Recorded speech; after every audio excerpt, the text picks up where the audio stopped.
Puji Tuhan, saudara. Tuhan Yesus sungguh baik. Bapa di sorga sungguh baik. Roh Kudus sungguh baik. Ketiganya yang esa sungguh-sungguh baik kepada kita. Bapa di sorga, katakan dalam firman Tuhan, Ia tidak menyayangkan anaknya sendiri, melainkan mengaruniakannya kepada kita. Masakan Dia menahankan segala sesuatu daripada kita. Itu Roma 8 ayat 32, di mana dikatakan, Ia yang tidak menyayangkan anaknya sendiri, tetapi yang menyerahkannya bagi kita semua, bagaimanakah mungkin Ia tidak mengaruniakan segala sesuatu kepada kita bersama-sama dengan Dia? Berarti Tuhan mau mengaruniakan segala sesuatu yang kita butuhkan lama kita hidup dalam dunia ini. Firman Tuhan juga berkata, Aku datang supaya domba itu beroleh hidup yang berkelimpahan. Firman Tuhan juga berkata, Marilah kamu sekalian yang letih dan berbeban berat, Aku memberi sentosa kepadamu. Firman Tuhan juga berkata, Damai-Ku kuberikan padamu, lebih daripada damai dunia ini. Jadi Tuhan menghendaki saudara menang. Tuhan menghendaki saudara keberkatan. Tuhan menghendaki semua kita ini sehat dan kuat. Karena Tuhan telah mengangkat semua penyakit kita. Dia telah berbilur-bilur untuk menyembuhkan kita. Penyakit bukan daripada Tuhan. Bahkan kalau ada yang masih sakit pada saat ini, dengarkanlah firman Tuhan ini. Dengarkan sungguh-sungguh dan berdoa sungguh-sungguh dan percayai sungguh-sungguh, maka Tuhan pasti menyembuhkan saudara. Sebab itu sudah tertulis dalam janjinya. Tuhan menghendaki saudara keberkatan, berhasil dalam dunia ini. Tetapi juga Tuhan menghendaki supaya kita semua ini bertumbuh dalam Tuhan, bertambah-tambah dewasa, dibentuk terus menjadi bertambah hari bertambah serupa dengan gambaran anaknya yang kekasih, yaitu bertambah hari bertambah serupa dengan Yesus. Firman Tuhan menghendaki demikian, terutama dalam hal karakter kita. Kita meninggalkan semua kehendak daging dalam hidup kita. Kecemaran, percabulan, hawa nafsu tinggalkan semua.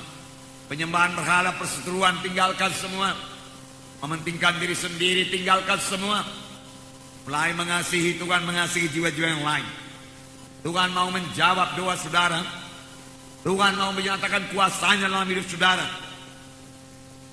Tuhan mau memberkati kita, memberkati KKS kita. Ini semua kehendak Tuhan, masih banyak lagi. Bahkan Tuhan menghendaki sidang yang besar, gereja yang besar. Untuk penduduk kota Medan yang 2 juta ini, saudaraku. Saudara, Tuhan tidaklah keberatan memberikan 10% saudaraku, untuk beribadah kepada Tuhan pada tempat kita ini, saudaraku. Itu kehendak Tuhan. Firman Tuhan berkata, tidaklah ia gemar seorang pun binasa, tapi supaya sekaliannya sampai kepada pertobatan. Firman Tuhan berkata. Nah, Tuhan mau memberikan, tetapi ada bagian kita, saudaraku. Biar kita memiliki sidang yang besar, gereja yang besar. Lebih besar gereja itu, lebih banyak yang bisa kita berbuat buat Tuhan. Gereja yang kecil memang ada baiknya. Gereja yang 100-200 orang, semua anggota saling mengenal satu dengan yang lain, beroleh persekutuan yang erat, satu sama lain, saling mendoakan, persekutuan intim, saudaraku, tolong menolong. Tetapi hal seperti itu bisa juga dilakukan di dalam gereja yang besar, terutama dalam kebaktian-kebaktian di KKS, di mana dalam kebaktian KKS kita juga memiliki persekutuan yang intim, saling tolong menolong satu dengan yang lain dan sebagainya. Dengan gereja yang besar, saudaraku, kita boleh melakukan pekerjaan Tuhan yang besar, terutama dalam penginjilan.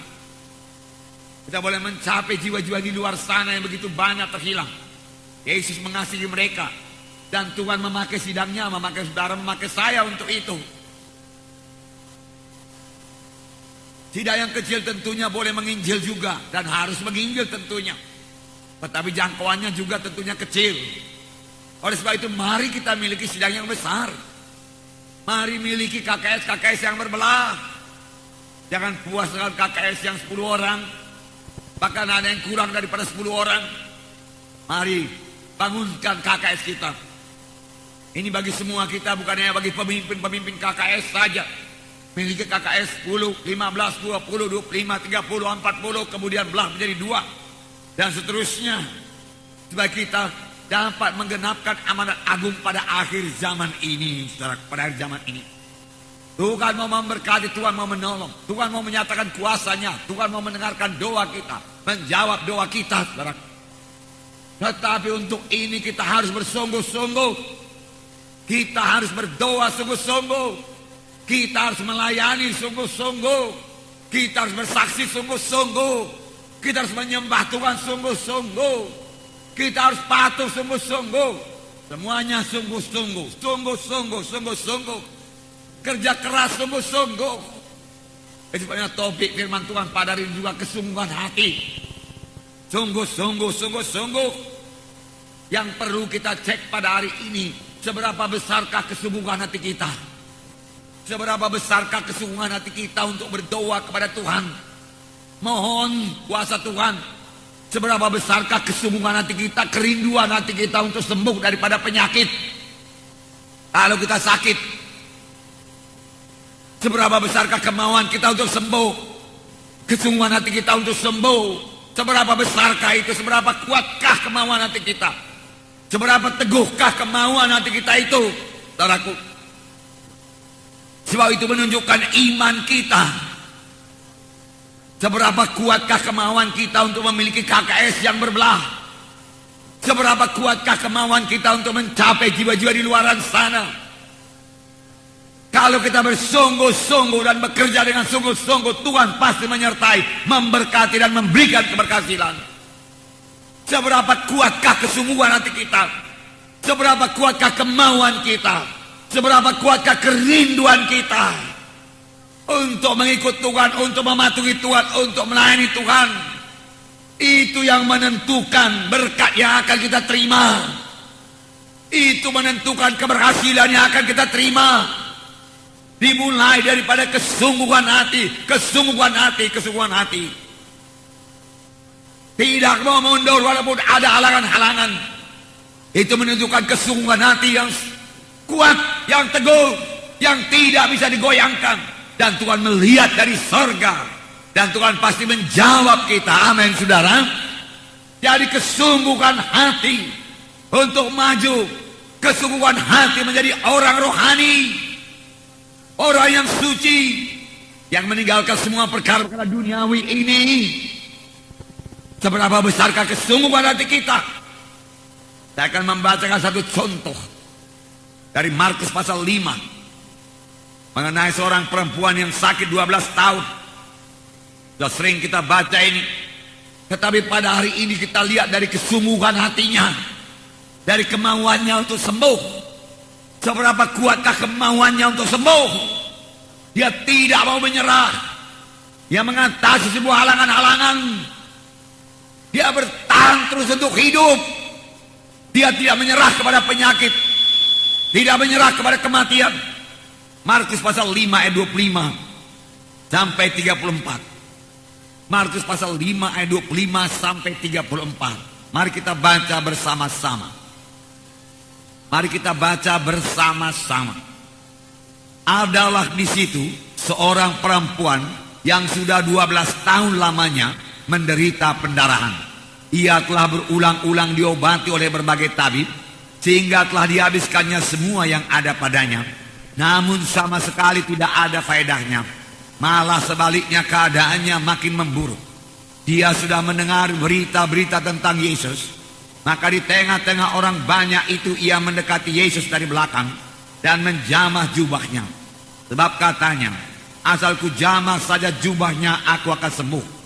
Seketika itu juga berhentilah pendarahannya dan ia merasa bahwa badannya sudah sembuh dari penyakitnya. Pada ketika itu juga Yesus mengetahui bahwa ada tenaga yang keluar dari dirinya. Lalu ia berpaling di tengah orang banyak dan bertanya, siapa yang menjamah jubahku? Murid-muridnya menjawab, engkau melihat bagaimana orang-orang ini berdesak-desakan dekatmu, dan engkau bertanya siapa yang menjamah aku. Lalu ia memandang sekelilingnya untuk melihat siapa yang telah melakukan hal itu. Perempuan itu yang menjadi takut dan gemetar ketika mengetahui apa yang telah terjadi atas dirinya, tampil dan tersungkur di depan Yesus dan dengan tulus memberitahukan segala sesuatu kepadanya. Maka katanya kepada perempuan itu, "Hai anakku, imanmu telah menyelamatkan engkau. Pergilah dengan selamat dan sembuhlah daripada penyakitmu itu." Nah, saudara, perempuan ini sudah sakit 12 tahun. Selama 12 tahun itu dia tidak menyerah kepada penyakitnya. Kemauannya untuk sembuh begitu besar. Dia berkata, "Aku bisa sembuh, aku bisa sembuh, aku bisa sembuh." Apapun kata orang penyakitku ini, aku mau sembuh. Aku pasti sembuh. Aku pasti sembuh. Bisa. Dia tidak menyerah kepada penyakitnya. Itu sebabnya dia bisa bertahan 12 tahun dengan penyakit yang parah, penyakit pendarahan. Kalau saja dia menyerah dan dia berkata, tidak ada harapan lagi, dia tidak akan sampai bertemu dengan Tuhan Yesus. Paruh jalan dia sudah meninggal dunia. Tetapi setelah dia berkata, "Aku bisa sembuh. Aku mau sembuh. Aku tidak mau mati. Aku tidak mau menyerah." Tidak mau menyerah. Ini yang membawanya bertemu dengan Tuhan Yesus. Tuhan membuka jalan kepada perempuan yang sakit 12 tahun ini. Nah, seberapa besarkah kemauan kita untuk sembuh? Ada Tuhan Yesus yang menyembuhkan kita. Kesembuhan sudah tersedia bagi kita. Tuhan hanya minta iman kita, iman yang sungguh-sungguh percaya kepadanya. Tuhan hanya minta kesungguhan hati kita untuk mengikut Tuhan dan menyerahkan diri kita kepadanya. Maka kesembuhan akan menjadi milik kita. Begitu banyaknya penyakit pada zaman sekarang ini, saudaraku. Banyak sekali orang sakit. Alangkah baiknya kalau orang-orang sakit itu tahu berserah dan bersandar kepada Tuhan, tahu percaya dengan sungguh-sungguh kepada Tuhan, dan berdoa dengan sungguh-sungguh kepada Tuhan. Maka saya yakin seturut dengan Alkitab, Tuhan akan menyembuhkan dia. Amin. Tuhan akan menyembuhkan. Sebab itu janji Tuhan. Janji Tuhan itu bagi saudara, janji Tuhan itu bagi saya, saudaraku. Seberapa besar kerinduan kita, seberapa besar kerinduan saudara untuk memenangkan jiwa buat Tuhan. Bukan Tuhan yang tidak mau memberi, bukan Tuhan yang tidak mau memberi jiwa-jiwa untuk diselamatkan, tapi apakah kita rindu jiwa-jiwa itu selamat? Sudahkah kita berdoa sungguh-sungguh supaya kita bisa membawa jiwa-jiwa kepada keselamatan? Sudahkah kita berdoa sungguh-sungguh supaya pada hari Minggu kita membawa jiwa-jiwa? Tidak ada padamu karena kamu tidak berdoa. Kamu berdoa juga, tetapi tidak sungguh-sungguh. Tuhan mencari orang yang bersungguh-sungguh. Para pemimpin KKS, seberapa besarkah kerinduan saudara supaya KKS saudara berbelah? Kalau saudara memang sungguh-sungguh rindu, sungguh-sungguh, dan mohon dengan sungguh-sungguh, tak dapat tiada Tuhan akan mengirimkan jiwa-jiwa. Atau Tuhan memberikan hikmat kebijaksanaan kepada saudara. Langkah-langkah apa, tindakan-tindakan apa yang terus ambil supaya KKS saudara itu bisa berbelah. Setelah saudara merindukannya dengan sungguh-sungguh. Seberapa besar itu, saudaraku? Saya katakan tadi, jangan berpuas dengan KKS yang 10, 15, 20. Maju terus sampai 40, berbelah menjadi 2, kemudian berbelah lagi. Jangan katakan tidak mungkin, sebab Tuhan kita Tuhan yang luar biasa. Tuhan kita, saudaraku, yang mengatasi segala persoalan-persoalan. Jangan katakan daerah ini susah. Tidak ada daerah yang terlalu berat kepada Tuhan. Kuasa Tuhan luar biasa. Tapi apakah kita sudah sungguh-sungguh berdoa? Kalaupun kelihatannya pintu-pintu tertutup buat keselamatan, sudahkah kita berdoa, Bu, supaya Tuhan membukakan pintu-pintu keselamatan bagi jiwa-jiwa itu? Seberapa besarkah kerinduan hati kita, kesungguhan hati kita, saudaraku? Tuhan lihat itu semua dan Tuhan jawab, saudaraku. Seberapa besarkah kerinduan hati kita berdoa supaya Roh Kudus turun dalam KKS kita? Seberapa besarkah kerinduan kita untuk bersekutu dengan Roh Kudus? Itu semua menentukan kehadiran Tuhan. Seberapa besarkah kerinduan kita buat urapan Tuhan, buat kuasa dan tanda ajaib, saudaraku. Dimulai dari kerinduan, kemudian dengan sungguh-sungguh mohon kepada Tuhan. Mari bergerak. KKS adalah pusat penginjilan dan pemuritan. Dua perkara, itu pengenapan amanat agung. Seberapa besarkah kesungguhan hati kita untuk menginjil, untuk memenangkan jiwa-jiwa. Biarlah kasih Tuhan memenuhkan kita pada hari ini, supaya kita mulai melihat jiwa-jiwa yang terhilang, mulai mengasihi mereka, mulai berdoa buat mereka dengan sungguh-sungguh, supaya Tuhan membuka jalan dan saudara boleh bersaksi, kemudian saudara boleh membawa mereka di kebaktian ini sampai kepada keselamatan, pelayaninya, mengajaknya training, baptisan, terus kebaktian, sehingga mereka bertumbuh dalam Tuhan, ikut KKS. Itu semua pelayanan yang harus dikerjakan dengan sungguh-sungguh, didoakan dengan sungguh-sungguh, dilayani dengan sungguh-sungguh. Amin, saudara. Itu yang diminta Tuhan supaya kita berbuat. Jikalau semua perkara ini ada padamu dan bertambah-tambah, inilah yang menahan kamu daripada malas dan daripada buta rohani. Banyak anak-anak Tuhan tidak tahu apa yang dia perbuat. Mari masuk dalam gerakan Roh Kudus. Mari masuk dalam pelayanan. Saudara boleh bertumbuh dalam Tuhan, bertumbuh dalam Tuhan. Sekarang begitu mudah di kota Medan ini. Marilah bekerja pada akhir zaman ini, saudaraku. Sebentar Yesus akan datang, saudara. Sebentar Yesus akan datang. Kumpulkanlah harta yang kekal di sorga. Jangan harta dunia ini, saudaraku. Dalam gejolak-gejolak keuangan seperti sekarang ini, saudara, uang itu bisa habis begitu saja, saudara. Tetapi kalau kita mengumpulkan harta yang kekal, kita mengumpulkan pahala-pahala di sorga, doa kita kumpulkan, air mata kita terkumpul di sorga, pelayanan kita dikumpulkan di sorga, itulah yang paling baik, yang akan menjadi berkat bagi kita selama-lamanya. Amin, saudara. Cari perkara-perkara di atas, pikirkan perkara-perkara di atas.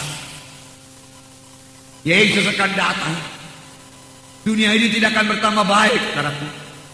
Akan bertambah-tambah sukar untuk mengabarkan Injil Tuhan. Oleh sebab itu mari kita bergerak dengan cepat. Masih banyak jiwa-jiwa perlu diselamatkan. Saudara tentunya sudah mengetahui bahwasanya hanya Yesus jalan keselamatan. Tidak ada yang lain. Tuhan sendiri berkata, akulah jalan dan kebenaran dan hidup. Seorang pun tidak sampai kepada Bapa kalau tidak melalui aku. Tidak ada jalan yang lain. Hanya Yesus saja jalan. Tidak ada juru selamat yang lain, hanya ada Yesus. Kebenaran kita, kebaikan kita, sumbangan kita, pertolongan kita semuanya baik, saudaraku. Tetapi tidak bisa membawa kita ke sorga. Dan kalau diukur dengan kesucian Tuhan, itu semua hanya sebagai kain lapuk saja di hadapan Tuhan.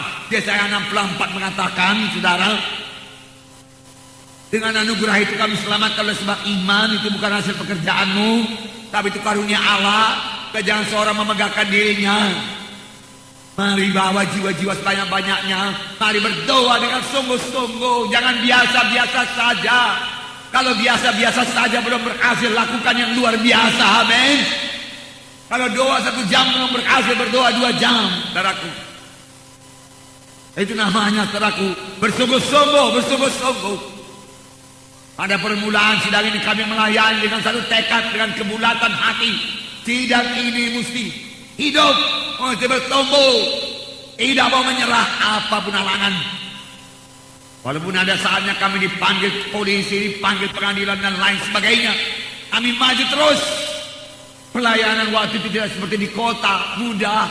Dengan naik sudako sebentar sampai bisa mengunjungi. Kami naik mobil pun berjam-jam bergumul dengan jalan yang berlumpur. Kemudian kalau mobil tidak bisa jalan terus, jalan kaki ke tempat tujuan. Dijumpai orang-orang kampung, orang-orang desa, dikabarkan Injil, gereja mesti berdiri, gereja mesti berdiri. Dan memang berhasillah berdiri gereja di kampung itu, saudara. Harus berhasil, tidak ada jalan mundur. Harus berdoa dengan bersungguh-sungguh, mencucurkan air mata dengan bersungguh-sungguh. Tiap kali mau berangkat menginjil, mencucurkan air mata. Dahulu sebelum mencucurkan air mata, saya tidak berangkat. Saya sudah mencucurkan air mata karena mengasihi Tuhan dan mengasihi jiwa-jiwa itu, saudaraku. Pelayanan menjadi begitu ringan kepada saya. Tidak berat lagi menempuh perjalanan yang berat itu. Karena sudah mengasihi jiwa-jiwa dan rindu melihat keselamatan mereka. bertahun-tahun. Saudaraku demikian, saudara, sekitar 14 tahun, saudara. Dan gereja-gereja di desa berdiri. Lalu mulai muncul gereja kemenangan iman Indonesia yang sama sekali di Medan tidak dikenal pada waktu itu, saudara. Sebelum kita masuk ke Medan, tahukah saudara bahwasanya kita masuk ke Medan untuk gereja kemenangan iman Indonesia baru 10 tahun yang lalu? Sebelum itu selama 7 tahun hanya I Care di Sima Concern, di gedung keluarga Simatupang, saudaraku, yang sekarang jadi Prismat itu, saudara. 7 tahun kita kebaktian di situ. Banyak jiwa dia selamatkan yang menyebar ke seluruh Indonesia ini. Sehingga kemana saja saya pergi KKR, saudara, sampai ke Kupang sana, di Balikpapan lah, saudara, di Pontianak, saudara, tetap berjumpa dengan anak-anak I Care yang dulu yang saya selamat dalam pelayanan Bapak. Terima kasih Pak.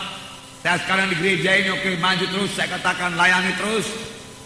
Tidak ada yang sia-sia kalau kita melayani dengan sungguh. Amin, saudara. Sungguh. Sekarang di kota muda dibanding dengan ke desa-desa, saudaraku, alangkah mudahnya melayani di kota.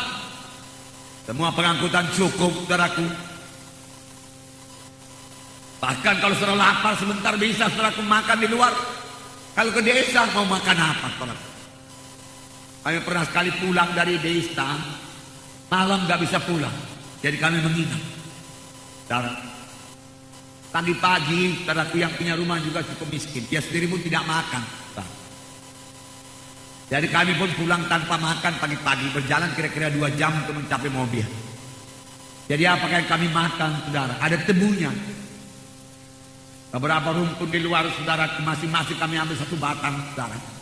Pisau juga tidak ada. Lalu dengan kulit-kulitnya semua digigit sepanjang jalan, saudara. Alangkah nikmatnya, saudara. Rupanya karena tebu itu mengandung gula, memberikan kekuatan kepada kami semua untuk berjalan selama 2 jam itu, saudara. Menikmati tebu itu dan sampai ke mobil, puji Tuhan. Semuanya diberikan Tuhan yang terbaik. Tuhan tidak pernah meninggalkan. Amin, saudara. Nah, begitulah penginjilan pada waktu itu untuk memenangkan jiwa-jiwa. Tetapi gereja berdiri. Anak-anak Tuhan teguh sampai sekarang, puji Tuhan. Firman Tuhan tidak kembali dengan kosong. Rindukah saudara urapan, berdoa dengan sungguh-sungguh? Rindukah hikmat, berdoa dengan sungguh-sungguh? Baca Alkitab dengan sungguh-sungguh? Rindukah kuasa dan tanda ajaib, berdoa dengan sungguh-sungguh? Dengan sungguh-sungguh. Jangan asal berdoa saja. Saya percaya di sini ada beberapa orang alumni. Kami akan segera mengirimkan saudara untuk membuka kota-kota. Kita sudah ada di 18 provinsi di Indonesia ini. Tinggal 9 provinsi lagi. Jadi kalau provinsinya, ibu kotanya, saudaraku, hanya dalam tempo beberapa bulan ini selesailah semua seluruh Indonesia. Tetapi haleluya. Tetapi maksud kita, saudaraku, sebelum selesai tahun 2000, bukan hanya ibu kota provinsi yang sudah kita masuki, saudara. Seluruh ibu kota kabupaten di seluruh Indonesia ini sudah kita masuki. Amin. Itu goal kita. Kemudian kita bergerak ke luar negeri, saudara. Tidak ada yang mustahil. Tuhan kita Tuhan yang besar. Tapi apakah kita bersungguh-sungguh hati untuk ini? Para alumni mari bersungguh-sungguh hati, punya tekad yang bulat, tidak mundur. Dan saya mau mengatakan kepada saudara-saudara, mengerjakan pekerjaan Tuhan pasti ada halangan. Pasti ada tantangan. Cuma di mana-mana ada setan. Setan tidak akan pernah membiarkan, saudaraku, anak buahnya atau jiwa-jiwa yang belum selamat itu menjadi selamat dengan begitu-begitu saja. Oh, silakanlah Pak Pendeta Munja datang kemari. Ini banyak jiwa-jiwa belum selamat. Silakanlah kabarkan Injil. Saya berikan ini untuk keselamatan. Enggak ada setan yang berkata demikian. Dia akan menghalangi di mana bisa. Tetapi Roh Kudus yang ada pada kita lebih besar daripada segala roh jahat dalam dunia ini. Amin. Yang lebih besar. Tuhan menentukan kita lebih daripada pemenang-pemenang. Mari kita kerjakan dengan segenap hati kita, amin. Para alumni, tidak ada dalam kamu saudara untuk mundur. Tidak ada. Tidak ada menoleh ke belakang. Tempuh terus. Apakah sudah ditempatkan di kota atau di desa, kerjakan pekerjaan Tuhan dengan setia, dengan mengasihi Tuhan, mengasihi jiwa-jiwa itu. Bangun kerajaan Tuhan. Inilah waktunya untuk bersungguh-sungguh, saudara. Nah, sama sebagaimana perempuan yang sakit 12 tahun ini, dia tidak menyerah. Dia berkata, aku bisa sembuh. Aku bisa sembuh. Aku mesti sembuh. Ini bukan roh yang menyombongkan diri. Ini adalah roh yang punya iman. Dia punya visi, dia lihat dia sembuh. Punya visi. Dia lihat. Saya lihat gereja Kemenangan Iman Indonesia bersembah seluruh Indonesia. Itu bukan kesombongan, tapi itu gerakan daripada Tuhan untuk mendorong saya bekerja terus, kuat terus. Saya tidak mau menjadi lemah. Kau datang kelemahan kepada saya, sudah tahu apa saya perbuat, saya usir. Penyakit mencoba datang padaku, saya usir. Saya tidak mau terima engkau penyakit dalam nama Yesus. Keluar engkau dari saya dalam nama Yesus. Darah Yesus bungkuskan saya demi nama Yesus. Kelemahan tidak boleh kuasa saya dalam nama Yesus. Dalam nama Yesus. Amin, saudara. Dan Tuhan mendengarkan doa kita. Jangan terima penyakit. Jangan terima. Miliki visi yang teguh. Kalau saudara sakit, lihat saudara sembuh. Sama sebagaimana perempuan yang sakit 12 tahun ini, dia lihat dia sembuh. Kalau saudara belum keberkatan, lihat saudara keberkatan. Amin. Dan rajin memberi kepada Tuhan. Amin. Nah, itu kehendak Tuhan, saudara. Lihat jiwa-jiwa selamat dalam pelayanan saudara. Lihat saudara bersaksi. Roh Kudus memberikan kemampuan kepada saudara untuk bersaksi. Perempuan yang sakit 12 tahun tidak menyerah. Kalau barangkali orang berkata, wah sudah 12 tahun kau sakit, hartamu sudah habis, sudah cukup banyak dokter yang kau datangi, bahkan kau sudah bikin dukun, tabib-tabib, gak sembuh juga, macam mana lagi lah kadang kau itu berkali, gak ada harapan lah sama kau. Tapi perempuan ini berkata, bisa, aku bisa sembuh, aku bisa sembuh, aku bisa sembuh, aku bisa sembuh. Amin, saudara. Dia berkata, aku bisa sembuh, aku bisa berhasil, aku bisa kuat, aku bisa, amin.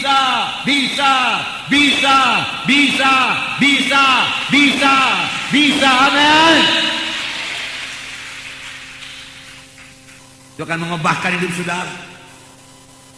Itu akan mengubahkan hidup saudara.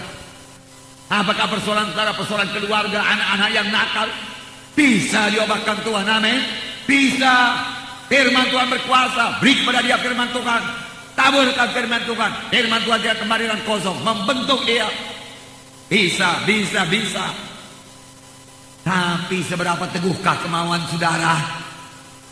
Seberapa teguhkah kerinduan saudara? Seberapa teguhkah kesungguhan hati saudara? Ini yang menentukan. Saudara, perempuan ini mendengar berita-berita tentang Yesus.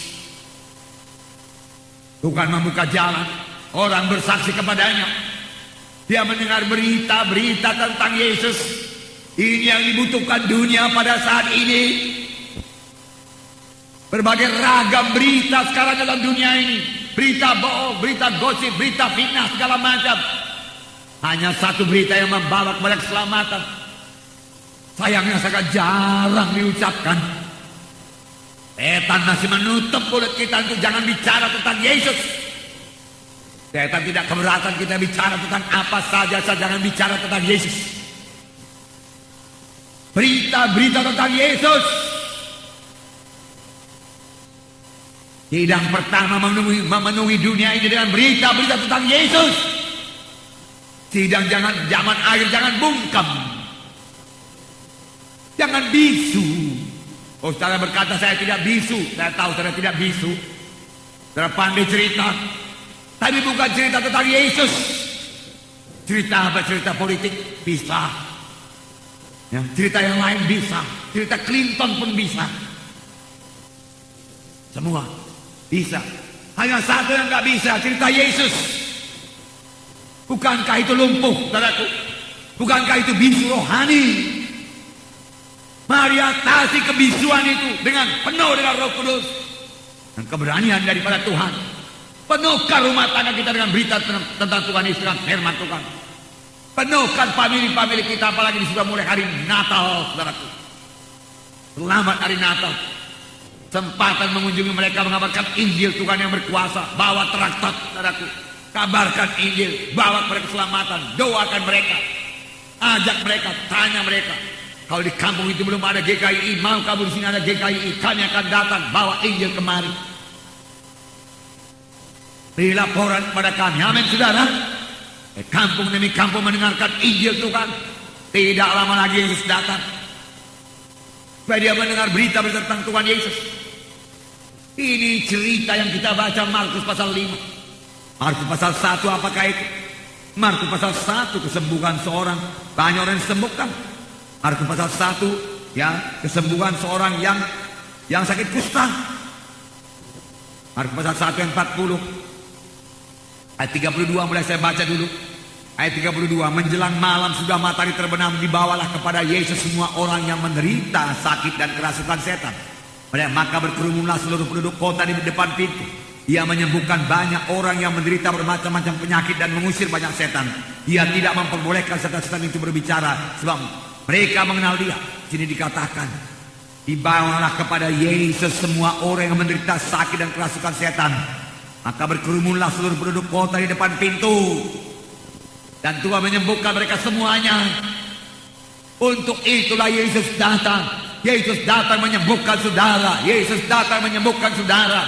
Jangan khawatir lagi akan penyakit saudara. Yesus mau menyembuhkan. Sungguh-sungguh berdoa, sungguh-sungguh percaya. Amin. Kemudian ayat 40, seorang yang sakit kusta datang kepada Yesus dan sambil berlutut di hadapannya ia memohon bantuannya, katanya, kalau engkau mau, engkau dapat mentahirkan aku. Maka tergeraklah hatinya oleh belas kasihan, lalu mengulurkan tangannya dan menjamah orang itu dan berkata kepadanya, aku mau, jadilah engkau tahir. Seketika itu juga lenyaplah penyakit kusta orang itu dan dia menjadi tahir. Aku mau, Tuhan berkata, untuk itulah aku datang. Jesus, dia katakan, Jesus, dia katakan, Tuhan Yesus, dia katakan. Seberapa banyak orang sakit berbuat demikian. Walaupun Injil sudah begini limpah dikabarkan. Kerap kali yang pertama dipanggil dokter, lalu dipikir obat. Dan kalau penyakit parah, yang dipikir apa? Ambulans. Tetapi di sini orang kusta ini, Yesus, Tuhan Yesus, dia katakan. Berapa banyak orang sakit berbuat demikian. Berapa banyak orang yang diambang pintu maut berseru kepada Tuhan Yesus demikian. Belajar daripada Alkitab, jadilah orang rohani. Ya, yakin dia tidak akan sampai mati kalau umurnya pun masih muda. Kalau dia tahu berseru kepada Tuhan, berserulah olehmu kepadaku, maka aku akan menjawab engkau. Berseru dengan sungguh-sungguh, Jesus, dia katakan. Sekali lagi berseru dengan sungguh-sungguh.